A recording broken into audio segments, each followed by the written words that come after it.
صحیح بخاری کی ایک روایت میں آتا ہے، حضرت ابو ہریرہ رضی اللہ تعالی عنہ سے مروی ہے کہ رسول اللہ صلی اللہ علیہ وسلم نے فرمایا، وہ بہترین دن جس پر سورج طلوع ہوا جمعہ کا دن ہے۔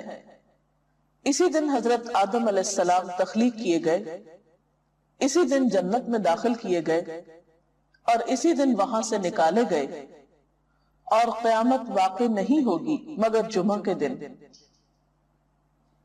تو اس سے پتہ چلتا ہے کہ جمعہ کا دن اسلامی تاریخ میں اہمیت کا حامل ہے۔ اس دن میں سب سے اہم کام جو ہمیں کرنا ہے وہ نماز جمعہ کا اہتمام ہے۔ نماز جمعہ مردوں کے لیے ایک فرض عبادت کی حیثیت رکھتی ہے۔ حضرت جابر رضی اللہ تعالی عنہ سے روایت ہے کہ رسول اللہ صلی اللہ علیہ وسلم نے فرمایا، جو شخص اللہ اور یوم آخرت پر ایمان رکھتا ہو اس پر جمعے کے دن جمعہ پڑھنا فرض ہے، سوائے مریض کے، مسافر کے، عورت، بچے یا غلام کے۔ جو شخص کھیلنے یا تجارت میں بے پرواہ ہو اللہ بھی اس سے بے پرواہ ہو جاتا ہے، اور اللہ تعالیٰ بے نیاز تعریف والا ہے۔ تو اس سے پتہ چلتا ہے کہ جمعہ اپنی نماز جمعہ کے اعتبار سے بہت اہمیت کا حامل ہے، اور سوائے شرعی عذر کے جمعہ کو چھوڑ دینا انسان کے لیے محرومی کا سبب ہے ایک بہت بڑی خیر سے۔ عام طور پر انسان تجارت اور کھیل کود میں مشغول ہو کر نماز جمعہ سے بے پرواہی برتتا ہے، لیکن ایسا کرنا خود انسان کے اپنے ہی لیے نقصان دہ ہے۔ جمعہ کے دن ایک خاص گھڑی ہوتی ہے جس میں انسان کی دعائیں قبول ہوتی ہیں۔ حضرت ابو ہریرہ رضی اللہ تعالی عنہ سے روایت ہے، رسول اللہ صلی اللہ علیہ وسلم نے جمعہ کے دن کا ذکر کیا تو ارشاد فرمایا، اس میں ایک ایسی گھڑی ہے کہ جس مسلمان بندے کو وہ میسر آ جائے اور وہ کھڑا ہوا نماز پڑھ رہا ہو تو وہ اللہ سے جس چیز کا سوال کرتا ہے اللہ تعالیٰ اسے ضرور عطا فرما دیتا ہے۔ اور آپ نے اپنے ہاتھ سے اس گھڑی کے مختصر ہونے کا ارشاد فرمایا کہ وہ بہت لمبا یا طویل وقفہ نہیں ہوتا، طویل وقت نہیں ہوتا، بلکہ وہ ایک مختصر سی گھڑی ہوتی ہے۔ مسلم کی ایک حدیث کے مطابق وہ گھڑی امام کے منبر پر بیٹھنے سے نماز جمعہ کے ختم ہونے تک ہے، اور ترمذی کی حدیث کے مطابق یہ گھڑی عصر سے لے کر سورج غروب ہونے تک تلاش کی جائے۔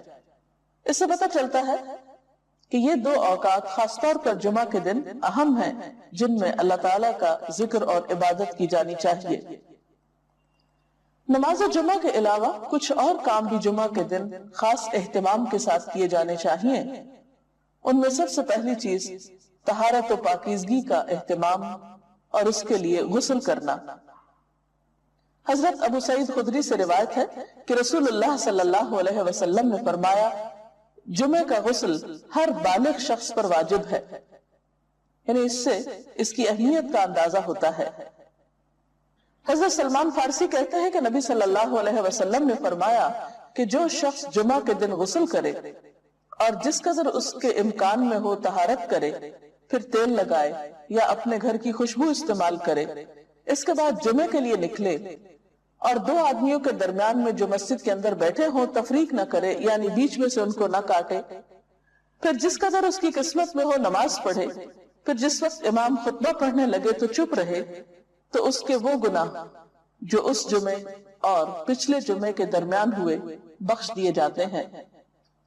حضرت اوس بن اوس سے روایت ہے کہ رسول اللہ صلی اللہ علیہ وسلم نے فرمایا، تمہارے دنوں میں سب سے فضیلت والا دن جمعے کا دن ہے، پس تم اس دن مجھ پر کثرت سے درود بھیجا کرو، اس لیے کہ تمہارا درود مجھ پر پیش کیا جاتا ہے۔ اس کے علاوہ سورۃ الکہف پڑھنا۔ آپ صلی اللہ علیہ وسلم نے فرمایا، جو شخص سورۃ الکہف کی تلاوت جمعے کے دن کرے گا تو آئندہ جمعے تک اس کے لیے ایک خاص نور کی روشنی رہے گی۔ سورۃ الکہف 15ویں پارے میں ہے۔ اجر و ثواب کے اعتبار سے بہت بہترین صورت ہے۔ اس کی ابتدائی 10 آیات کے پڑھنے والے کے لیے فتنہ دجال سے محفوظ رہنے کی خوشخبری بھی ہے۔ ان آیات کو یاد بھی کر لینا چاہیے۔ نماز جمعہ ایک فرض نماز ہے۔ قرآن پاک میں اللہ تعالیٰ فرماتے ہیں یا ایھا الذین آمنوا اذا نودی للصلاۃ من یوم الجمعۃ فسعوا الی ذکر اللہ وذروا البیع ذالکم خیر لکم ان کنتم تعلمون۔ اے لوگوں جو ایمان لائے ہو، جمعہ کے دن نماز کی آذان دی جائے تو تم اللہ کے ذکر کی طرف دوڑو اور خرید و فروخت چھوڑ دو، یہ تمہارے حق میں بہت ہی بہتر ہے اگر تم جانتے ہو۔ یعنی باقی تمام کام کاج چھوڑ کر عبادت کی غرض سے نماز جمعہ کے لیے مسجد میں حاضر ہونا چاہیے۔ آپ صلی اللہ علیہ وسلم نے نماز جمعہ کی فضیلت بیان کرتے ہوئے فرمایا، جس نے وضو کیا اور اچھے طریقے سے وضو کیا، کیونکہ بعض اوقات ہم تیزی میں وضو کرتے ہیں، کونیاں خشک چھوڑ دیتے ہیں یا پاؤں کی ایڑیاں خشک رہ جاتی ہیں، یا اسی طرح چہرے کو پوری طرح نہیں دھوتے یا صاف نہیں کرتے، تو اس سے وضو صحیح طور پر مکمل نہیں ہوتا۔ تو آپ صلی اللہ علیہ وسلم نے اچھی طرح وضو کرنے کا حکم دیا، فرمایا کہ پھر وہ شخص جمعہ پڑھنے کے لیے آئے اور کان لگا کر خطبہ سنے اور خاموش رہے تو اس کے اس جمعے سے دوسرے جمعے کی درمیانی مدت اور مزید 3 دن کے گناہ معاف کر دیے جاتے ہیں۔